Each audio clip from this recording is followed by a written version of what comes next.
Good morning, Lionhearts. It's your old pal, Jordan the Lion. I hope you all had a great day yesterday. Today is going to be fantastic. What we're doing today is, if you remember when I traveled through Phoenix, I don't know, maybe a month or two ago, I stopped at a restaurant called Bobby Q's because there was a man who owns that name, Bob Sikora, who used to own Mr. Lucky's. And Mr. Lucky's was a nightclub that WAYLON Jennings, that was one of the first places he really cut his teeth playing music at in Phoenix. And you know, I figured, hey, why not try and see if I can get an interview with this guy? Well, sure enough, he called me and he wanted to do it.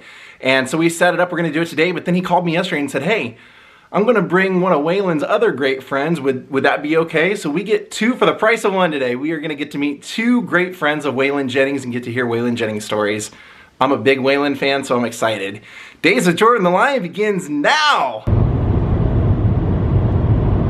So just to give you a little background on WAYLON Jennings, if you don't know a lot of his story and how hard he really did have it, a lot of people would kind of get discovered by someone or a record label or something, and that would be the end of it. You know, you would go on to either cut records and be successful, or you go on to cut records and not be. But this guy was discovered by Buddy Holly. He was the first artist that Buddy Holly chose to record and work with and produce. He also was asked to be one of the crickets for that last tour, and he was supposed to be on that plane that Buddy Holly, the Big Bopper, and Richie Valens crashed in, and he gave up his seat to the Big Bopper because he was suffering from the flu. And Whelan said in interviews, it took many years to forgive myself for that, or to let it go and not think that I had some hand in that, or maybe in some way it was my fault. Now, he went on to, after that, you know, after thinking that, you know, he was gonna be working with Buddy Holly and making records with him, he went on to come out here to Phoenix. He was eventually picked up by A&M Records, Herb Alpert, and made a lot of records with them and didn't really have the success that they thought he should have and that he wanted. He eventually was signed to RCA Victor. Chet Atkins was producing his records, and still Whelan wasn't having hits. He developed a substance abuse problem. A lot of people believe that it was from just that emotion, that feeling of guilt from the crash, and that he was the one that survived. But he failed having hit records with RCA Victor as well, and then finally he just had to go off on his own, produce his own record, and that is what made him a success. And this is a guy that, I mean, he was hitting the clubs hard. He would drive the bus, unload the equipment, set up the equipment, perform the show, tear down the equipment, put it back in the bus, and then drive the bus for everyone. I mean, it's like this guy earned everything, and when you hear people that knew him tell stories, everyone loved this guy. So now we get to hear from his friends what he was really like. And we're gonna do this in Bob's restaurant, Bobby Q's. Bob used to own the restaurant chain Bobby McGee's, if you've ever heard of that. They went from here all the way to Australia. All right, today we are in luck. We get to hear firsthand stories from two of Whelan's closest friends, and here they are, Dennis and Bob. How did you guys get to know Whelan? Can you tell me when and how you ended up meeting Whelan? I had a place called Mr. Lucky's, as you well know, and he was playing the club out on Frankie's on Thomas, and I went in there and saw him play, and I said, oh my God, this guy's great. He had the appeal then? Huh? He had the appeal even then? Yeah, he packed them, and I introduced myself. He knew about Lucky, he knew about me, and we had a conversation, and that was it at that time. Then he went on to play a place called the Cross Keys on Scottsdale Road, packed that place. Then an ex-partner of mine opened up a place called JD's, the River Bottom in Scottsdale, and they ended up recruiting him to go down there, and he packed that place day and night. What year would you guess this was roughly? That was in the 60s. Because he came here after the whole Buddy Holly, after that whole tragedy. He kind of moved out of Texas, and actually that was in 63, I can remember. 63. Was he a DJ at that time? No, he was a DJ out south of here, but he didn't DJ here in town as I can recall. Okay. And what kind of music was he doing when he started performing? Was he doing covers, originals, or? He was doing some covers and some originals, but he had his own sound. 3 pieces all he had. Really? You know, he used just the 3 pieces for a long time. Was it Richie? Was it the... Richie was a drummer. He ended up putting Richie in as a 4th. So it was him and bass and another lead guitar. Okay. Playing with it. That's all he had during that period. So he played JDs for about 2 years, as I recall. And then he got a chance to go to Nashville, and they signed him up, recorded him. And Bobby Bear was the one that got him Right. to go back there during that period. Did he talk to you about that at all? About what he thought was going to happen? I wasn't close to him during that period, because he was working at JD's, and I had a place called Magoo's, and then I opened up Lucky's in '66. But the place I had called Magoo's, I was partners with this guy that built JD's. Okay. At that time. So, and I had a guy named Del Perkins that was working for me there, and I was managing. And this guy, the partner, wanted to get Del Perkins to go to JD's, and I said he can't do it because I was managing. So instead of that, he went and got Whelan come down there, which was a better choice anyway. And that's sort of how the conversation. So we were sort of not that friends at that time, because he knew what I did, him Whelan. When did that grow? When did your friendship with Whelan start getting stronger? When I got Lucky's open, then he called me and says, come and do town when I work. And then we become real friends at that point in time on. He used to come in there and work, and he'd get the door, and a couple times during that whole period, he ended up giving the money back. So it's on me tonight, you know. No kidding. I was, yeah. And that was the time he was kind of struggling, wasn't He it? was struggling, but he was still packing places in throughout Texas and that. So he'd come out and play. When he got big, he wasn't playing clubs anymore, but he always come to games when he played Mr. Lucky's, because of the relationship that we had all during that period. That's so cool. Then time went on, and I got out of a divorce or 2, and I had him as the best man at one of my weddings, which was great. And Wow. I see him and I got very, very close. She's a great lady, one of the best. Yeah, I'm hoping to meet her someday. Yeah, you need to do that. When I see her do, I mean, I was seeing, her talking about when she first started dating him, and she said, we went on a couple dates and then he disappeared, and I just thought, did I just lose the love of my life? Yeah, she supported him all the way through his whole career, And, yeah, because he wasn't easy to live with. I mean, she said he would just sleep for days sometimes. He would pass out, and she didn't know when he was going to wake up or if he was going to wake up ever. And I mean, I think I heard him say he stayed up for 9 days straight, 9 days and nights one time. Yeah. So, unbelievable. That's a lot of time to stay up. Yeah, well, and to keep a relationship together. I mean, Exactly. because he kind of, I think he said he met her with Dwayne Eddy, and there was just something there. Right. So how did you end up becoming his? Jesse calls you his best friend. Right. I mean, that's a. Can you tell us any? Dennis and I actually were best friends. How did you meet him, Dennis? Well, my brother was a bouncer out at JD's on the door, and so him and Mike got along real well. So then my brother called me out one night and had me come out and meet him. He liked to play poker. We played poker a lot after they got done. So he was a good poker player, but not that good. We had a lot of fun. And then he just offered you a job one day, or Well, what? we just kept in touch every now and then when he got real busy, they called and wanted me to come out, extra security, Is that what you did on the road? Yeah, and then the Hells Angels, a couple of them worked at security for him. No kidding, I'd never heard that. Yeah, Willie's got the same thing, Hells Angels. Oh wow. But anyway, so they'd go fishing every year. So when they'd go fishing, he called me in. So I hung out with him for a month, while he was gone fishing. That's amazing. Yeah, but it was fun. Can you tell us any kind of funny stories or anything that anything that wouldn't be too personal that you wouldn't want to? He was a great singer and really good musician and all that, but I think he'd been a better comedian. Really, he was that funny, huh? Wasn't he? Yeah. I think he was. Yeah, he was cool. Did he have like a dirty sense of humor, or what? I'll tell you quick. When he was we were in the back. He was in the back bedroom on the new bus he bought. And he called me back there. I went back there. I said, "What's up?" He goes, down there on his knees in the floor. He's trying to open the safe up in the closet. And he goes, "Get me a screwdriver." I went, "He ain't gonna even open that thing with a screwdriver."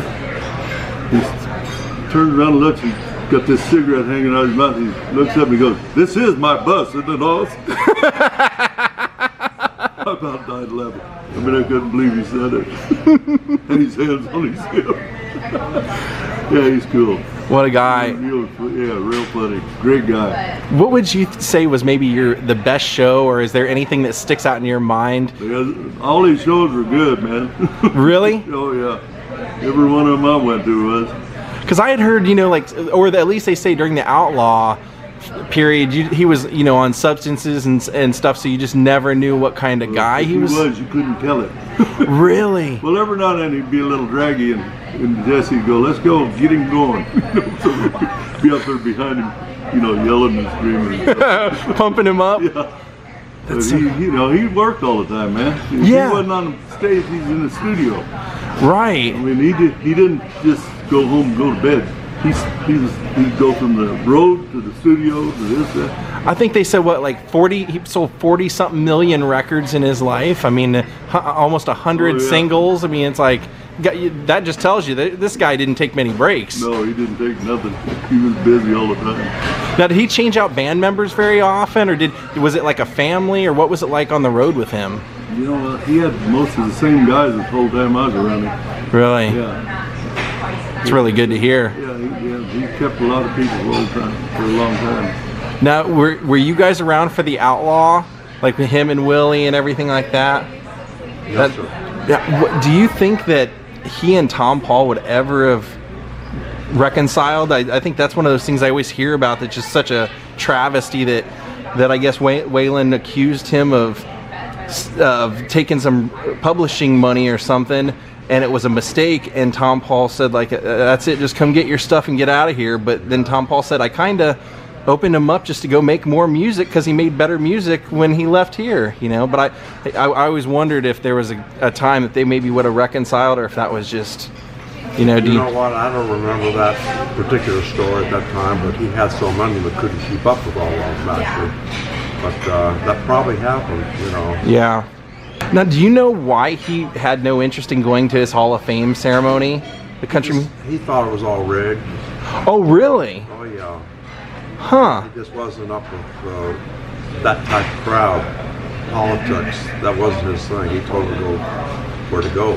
Really? That was what, right, Dennis? Yeah. I kind of feel like that's the way the Rock and Roll Hall of Fame is now. Like, they make people jump through hoops to get in, and they treat him pretty bad for this. I think I saw Steve Miller said they didn't even want to give his wife a ticket to the ceremony, and That's right. so I guess I can understand that. But I was always He wasn't a hoop jumper. no. Well, that's another thing I was wondering. Was he in with the country crowd, or did he just like to be off on his own at his own house with his buddies and Jesse? Or He hung out with a lot of different ones that I knew when I was back there, but he hung out with Ali for a couple of days back there in Tennessee. no kidding. Wow. And he loved boxing. Really? Oh yeah. I had no idea. Yeah, he was a real boxing fan. And racing. Because I raced cars and he'd come to my racing a lot. You were a racer? Yeah, I drove sprint cars. No kidding. Yeah. Wow. How long did you do that? 18 years. No kidding. Bob was my first sponsor, Mr. Lucky. Look at that. Very, very good, too. I was there one night when he flipped that damn thing 3 times. I was scared to death. He got all messed up. He kind of jumped out of there and started smiling. He said, "Oh, I feel good. I'm doing good. Get me back in that race car, and I want to keep going," which is what he did. But We had a fast car. And Whelan used to come out and watch you Yeah, race. he flew in. Did he ever race cars himself? You know what? He never did. The whole band got to drive my stock car because I had a stock car too. Yeah. Can we drive this front car? I went, "You don't get that." So I put him in the stock car. But they was out there all day one day at Manzanita just running around the racetrack, the whole band. Oh, that's hilarious. And even the road crew, everybody got a chance. They had a lot of fun. Yeah, he'd show up a lot. Now, what do you think that Whelan would have been doing as far as musically if he wouldn't have passed away? Do you think he would still be going now, or do you think there was just he was going to get into producing other people or anything ever? Or I don't know about that, but he's still been going. You think so? That was just life, you know, being on the road. Oh yeah, that's true. Willie does never take breaks. I mean, they're both same mold. what do you think that Whelan's favorite era of his music was? What do you think he was having the most fun with? If people wanted to check him out. 70s. Yeah. He made all his albums in the 70s. A lot of them, about 10 or 12 albums. That's pretty much when he started producing himself, right? Right. I think I heard him say that he had asked for kind of an advance from his label, and they said first they would give it to him, then they said they wanted him to sign a longer contract, and he just said, "No, I'm not gonna jump through the hoops. So you just keep your money." And then sure enough, I guess he that was what turned everything around. The Billy Joe Shaver songs. Well, I'll tell you what, him and Richie Albright did all of Hank Jr.'s albums. Oh, did they? I didn't know that. They did about 5 of them, I think. Oh wow! I mean, I knew they like the conversation. I knew that they were great friends. I didn't know he was that heavily involved. Well, he opened a lot of Whelan shows too. Oh, wow! I love that song though. That's so great. The conversation. Anybody that's never heard it should definitely listen to that. That's a great one. So, what are you still pretty close with Jesse and the family and everything? So I talk to her every other month, sometimes once a week. And she's still out making great music. I saw she's working on something right now. She looks just as great now as she did 30 years ago. Beautiful lady, beautiful heart. So sweet too. I mean, you could just tell when you see her talk. She just seems so sweet. Enough good about that lady. That's great.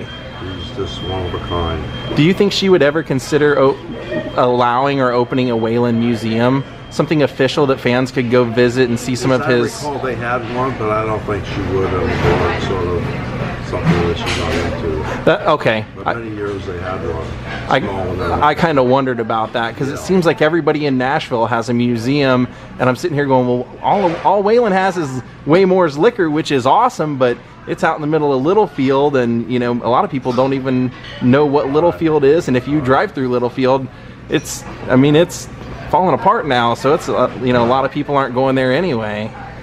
Major giver, he's always giving something to somebody all the time. Right, I was going to ask you about that because I had seen a little bit about Sue Brewer, and that he was responsible for setting up a trust for students in the name of Sue Brewer, and help pay for her funeral and things like that.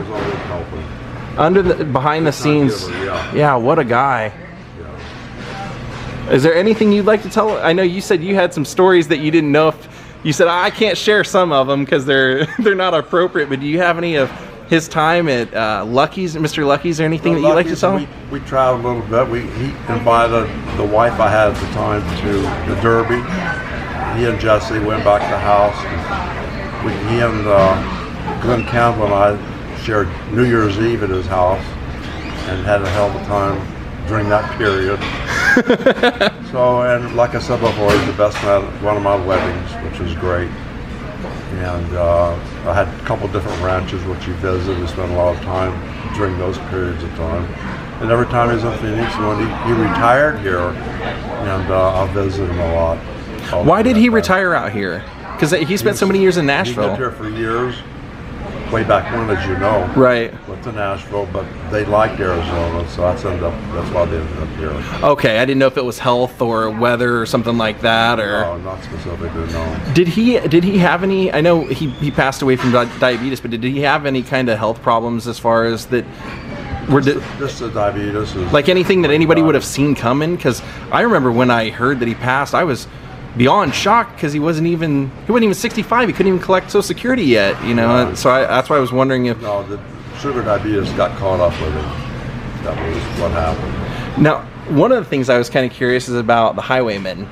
What was that? Did you guys get to see any of those concerts, or were you around when that all started coming together? I saw a concert too. Yeah. Do you know how? I know they were friends and all, but how did that come about? Do you know? They were just all friends that got together. Whelan basically got them all together and decided to do the Highwaymen thing. Okay, I didn't know that was him. He was very close to everybody. I saw an interview with him that cracked me up. He said, "I can't wait until the Highwaymen go to Singapore so I can see Willie get caned." Because he said, "I know Willie, and there's no way Willie's going to be able to go to a country without something on him." So. That's true. That to me is one of the, I think maybe one of the concerts, if I could go back, if I could choose any performance to see, it would one it would have to be seeing the Highwaymen, because those guys just seem to be brothers. Yeah, when you hear even the songs, not even sing them on stage, they just seem like brothers. I mean, it's like such a natural fit for a band. They grew up together in that time. You know, they were sort of the same age. Yeah. Well, I think they all lived in the same apartment building at one point, didn't they? Yeah. It's kind of crazy how that. They were in movies together, you know. Oh yeah, of course. Yeah. He and John Cash were friends, not only friends, but they lived together for a long time in Nashville during their scene. That to me is so cool. Ping pong all night long. That to me is so cool that these friendships that they built early on, you know, nowadays I feel like people, when they become famous or they become a celebrity or whatever, you get a whole new clique of friends and you forget, and like life happens and people get separated, but those guys always seem to be together one way or another. Yeah, very much so. So if you guys were going to recommend Whelan's best music, what would you tell people that were just first checking him out, where to start? Gosh, that's a tough question. Dennis, you got where to start? Anywhere. They're all good. That's good comment, Dennis. I'll tell you what, I like them all. Me too. I mean, everything he put out was great. Yeah. Even the ones that you didn't hear much of were great. There wasn't anything he didn't do wasn't great. To me, when I hear "Dreamin' My Dreams," when I hear him sing that to me is just one of the most heartbreaking, beautiful songs ever written. And it's it's a simple little song, you know. It's just, but that goes to show you how great a song can be, a 3-chord song. And he didn't even write it, but when he sang it, I mean, you would think that just poured right out of his soul. He was one of a kind. I'm glad, and I love that you got in your restaurants, you have a little homage to Whelan right behind us. That's a great touch. I'm glad that you guys do that. And you've done that at 2 out of your 3 restaurants so far. Yes. That's great. Well, thank you guys for taking the time to sit down and tell us a little bit about Whelan. You're quite welcome. I hope people will go listen to him, because to me, I was telling you, I feel like Willie's still alive. Everybody knows Willie, and Johnny Cash, there's a movie about him, but Whelan to me was as important, if not more, and people just don't talk about him unless you had somebody that knows good music that said, you ain't listening to nothing, you got to listen to this. This is real music, you know, because that's kind of how I got into it. I told you I was in high school, and a friend of mine gave me Nashville Rebel and said, listen to this will turn you into a country music fan. And I sure was after that. I mean, everything on there to me was just beautiful. Right. Thank you guys. I really appreciate this. Thanks for coming Come back and see us. Absolutely. Well, I hope you guys enjoyed that interview. When we were finished, both guys said that was one of their favorite interviews they've done. And Bob said he's going to mention to Jessie Coulter, or talk to her about me, and hopefully she'll want to do an interview with me as well. So, pretty cool time. Not only a great interview, but Bob bought me lunch. All right, my friends, we're going to call it a night. Thank you, Karen Crone, Kathleen Norris, Marnie B, Gloria Salinas, and Jack DeLeon for becoming my newest Patreons. And Dennis said once the race cars are up and running, he's going to invite me out to drive a race car. How cool will that be? Thank you, Bob and Dennis, for the interview today, and have a great night, Lionhearts. We will see you all next time. Goodbye.